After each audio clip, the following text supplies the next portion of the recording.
Hi, welcome to the Tournament Center. I'm Zac Hill, and we're here with Pro Tour champion and limited expert Ben Stark. Ben, you're sitting at 9-1 right now. You've got to be feeling pretty decent about this tournament. Feeling pretty decent. Still a long way to go, but certainly happy with how the first 10 rounds went. Cool. So we're going to go through the first 5 picks of your first 3 packs of this draft and just get a look into how exactly you constructed your deck. Sure. So if we can go ahead and take a look at that first pack. Now, you open your pack, you see these cards right here. Did any of these cards stand out to you as stuff that you want to go into? There's only a couple of cards I would even consider here, and I did consider.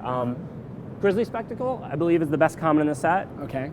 Mugging, top 5 common in the set, and real nice. And for sure. And Arrows, which I believe is worse than Mugging and Grizzly Justice, but still a nice removal spell, and has the added advantage of being red or white. Right. So that you can play it in 4 of the 5 guilds. So I mean, that's pretty big game. For sure. Or 3 of the 5 rather, not blue, green, or blue, black, but still. Right, so you ended up going with the Spectacle, right? Yeah. Is this a case of just like the flexibility being less important than just the overall power level of the card, or do you prefer any of the specific guilds? Well, really, I mean, Grizzly Spectacle is better than Mugging, I think. So I'm going to take Spectacle over Mugging, and it just comes down to Arrows and Spectacle then. And Arrows hasn't really impressed me. It's such a fast format. A lot of times when you're on the play, you need to be removing their blocker before they can attack. And these days, this has been true for many sets, a lot of the bomb rares are creatures, and you need to be able to remove them, and like Arrows doesn't remove a lot of cards, Biomancer and the draw card, a lot of these guys aren't attacking. So yeah, for sure. So really, Guild Mages too. So really any chance I get in this day and age to first pick something like a Grizzly Spectacle, like a Murder-esque type card, I'm always pretty happy with it. Awesome. All right, so let's take a look at the next pack now. So you first pick Grizzly Spectacle. You see in this pack, like, kind of a lot of, not blanks, but, I mean, Killing Glare, very similar to Grizzly Spectacle. Right. Is this a pretty straightforward pick for you? This is a pretty straightforward pick. I mean, if this was pack 1, it would be a tough pick, because, I mean, I don't consider Killing Glare nearly as good as Grizzly Spectacle, which costs a lot of mana to kill things, and this is a very fast format. Obviously, having first picked the black removal, and all these cards being pretty close, I'm going to second pick Killing Glare here, no decision. But you could, if this was pack 1, for example, pick 1, you would definitely be considering the Swine, the Flux Mage, and the Killing Glare. All 3 of them are excellent cards. The Flux Mage is beautiful for Simic. It grows, it makes it impossible to block, and you want to keep attacking. Very powerful card. Zoroark Swine also is a perfect Gruul card. In Gruul, I generally try and play low land counts so that I can then cast my 5 drops if I drew a few too many land, or just Blood Rush them if I don't. Right, exactly. So I like to play like 15, 16 lands, and a card like Swine is just absolutely what I'm looking for. That's really awesome to know, too, because I wouldn't have intuited in a deck with a bunch of 5-mana cards to play fewer lands. It's a 3-mana card as much as it's a 5-mana card, and that's why it allows you to do that, so you basically never really get flooded or screwed. If you play a bunch of 1, 2, and 3-mana creatures, and then all your cards that cost, say, 4 or more have Blood Rush, you can get away with 15 to 16 lands, and you're never really flooded or screwed, and you're always on the offensive, which is what you want if you're Gruul. Yeah, that's awesome. All right, so what ended up happening, you did pick the Glare. You've got 2 black removal spells coming into this pack. You look here, you do see a lot of black. You've got Gateway Shade, Gutter Skulk, which is not awesome, but you'll frequently play. A Guild Gate to fix your mana, and then, of course, the Guild Mage in the pack.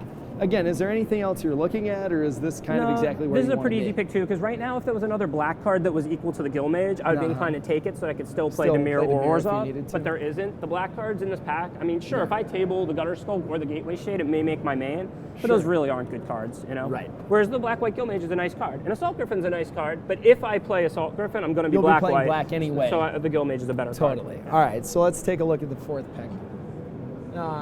You kind of a step down for me, I think. Nothing really exciting in this pack to begin with, and you got Court Street Denizen. What did you think at this point? Exactly what you said. Definitely a step down. I mean, at this point, if I'm going to be Orzhov, I'm hoping for some of the good Orzhov commons. You're talking about Smite, Kingpen's Pet, Basilica Screecher. I'm not expecting a Grizzly Spectacle 5th, but that one. Syndicate of Tides. Got you. Court Street Denizen, when you're on the draw, it's terrible. You're on the draw roughly half the time. When you're on the play, it's okay, but it's still not even that impressive. So, I mean, it's a fine playable, but I wasn't happy about 4th picking this. All right, so not happy with this. Let's look at the 5th pack. Guild Gate again. I mean, it's kind of the only card in the pack right here. Not super interesting, but hey, it fixes your mana. Even less happy about this one. I mean, Guild Gates are fine in some decks, but I'm not trying to play 3 colors. Black-white is pretty deep. I'm not expecting enough to splash.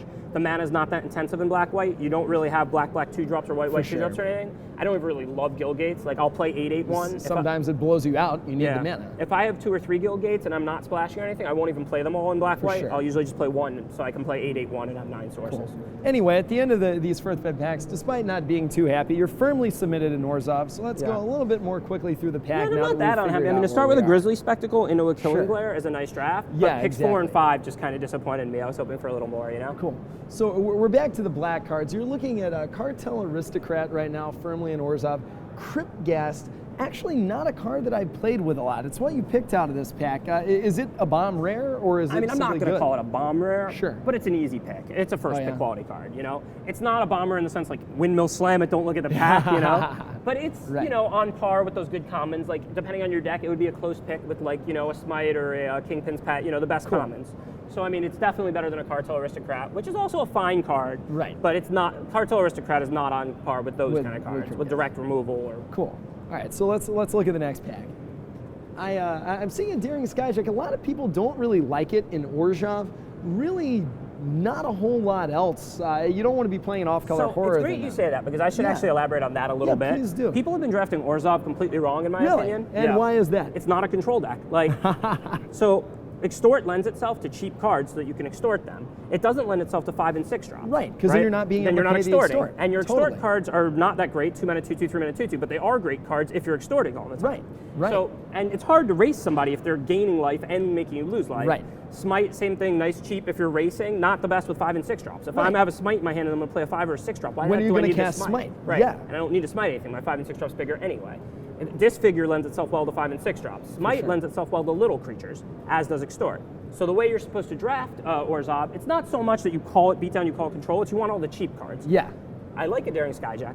I can play it on turn 3 or 4, get an extort or 2 out of it, and then attack with it as a flyer, or I can play it on turn 2 if I'm on the draw or something and trade with any of Boros' 2 drops or Simic's 2 drops if I can. Or and in whatever. an aggressive deck, you can get the last few points of damage with extort as opposed to having to just kill them so with your extort. I'm not happy about second picking Daring Skyjack, because second pick you're always hoping for Grizzly Spectacle or a bomb rare or, you know, whatever. But I like Daring Skyjack and Orzhov. I have no problem with that. So Orzhov, an aggressive deck. All right, let's get through some of the rest of these picks. Let's take a look at this. Kingpin's Pet, I feel like it's one of the premier Orzhov cards. Yeah. Not really a lot of decision here. There's nothing else really in this pack. No decision. Premier Orzhov card outside of Grizzly Spectacle. It's second best common for Orzhov. Awesome. Yeah, just an easy pick. Everything you want. Nightville Spectre is a fantastic card, but the black casting too hard to cast. I'll play it in my Orzhov decks with 9 sources, but I'm certainly not going to take it over Kingpin's Pet to play it with off 9 sources. Makes sense. You know? All right, so we've got the Kingpin's Pet. What's next? All right, well, now you have got to be thrilled to get 1,000 lashes this way. So second pick, Daring Skyjack, a little disappointed. Third pick, Kingpin's Pet, about on par, pretty happy, you know. Fourth pick, jumping for joy. 1,000 lashes could not be better. This is a really aggro racing, grinding, life total kind of a format, and this is just beautiful. I mean, kill any creature, bomber, doesn't get to activate its abilities, big, small, doesn't matter, and then drain them for 5 as you're sitting there, extending the game with extort and making it go longer. I mean, it seems like exactly what you want. Yeah, I mean, this in this deck is practically a bomber. I mean, it's just a windmill slam first pick. You love any 1,000 lashes you can get. And you got it fourth. All right, super excited about that. Fifth pick in pack 2, Syndic of Ties. I mean, it's like one of the best mono white commons. Sick in this deck, even sicker if you're playing aggressive. Let's go to the third pack though and see sort of a full pack's worth of choices. Now, I've seen, like, if you're in an aggressive deck, a lot of people like a card like Righteous Charge. It's kind of tempting, but it's sort of high variance. Guardian of the Gateless, I've heard people say, oh, it's 5 mana, I don't want to be playing it in this format. Is it just so good that it doesn't matter? No, Guardian of the Gateless is way overrated. Oh, yeah? It's a nice card. Sometimes it stops the beatdown, but doesn't attack all that well. There's plenty of spot removal. I mean, it's not... I mean, I'll pretty much always play it, but I won't take it over very many of the good Orzhov cards. Like I said, I consider the 5 basic Orzhov commons: Syndic of Tithes, Basilisk Screecher, Smite, Grizzly Spectacle, and Kingpin's Pet. For sure. I would never take Guardian of the Gateless over any of the 5. Any of those. Yeah, I cannot imagine having a normal Orzhov deck and ever taking it. Really? Okay, so let's round out this pack really quick. I did take it there because there was that or the +2/+2 card, which I don't think is very good. Not good enough. All right, Firemain Avenger, off color.